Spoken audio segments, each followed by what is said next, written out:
When you're doing a lateral raise, you want weights that are a little bit lighter. You're going to have your arms at your side, your palms are facing your legs.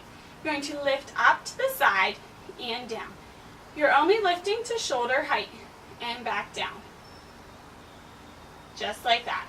For a front raise, you bring them up to shoulder height in front of you. So you bring them up and back down. It's a slow and controlled motion. So you're not swinging them up and then letting them drop. You are doing the work here.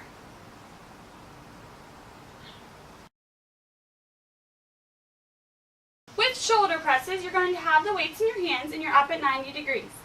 You press it up and come back down. Up and down. Don't let gravity do the work. You need to be pushing them up, using that core to stabilize yourself, and coming back down. Just like that.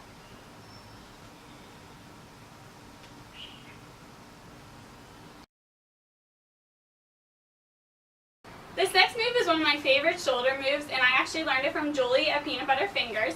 You're going to bring your arm across the body, so your right hand is towards your left hip. You're going to bring it up, so row it up, flip it, shoulder press, back down, and across the body. Just like this. You do it one arm at a time. And then you can switch hands. So left, up, press, down, and across.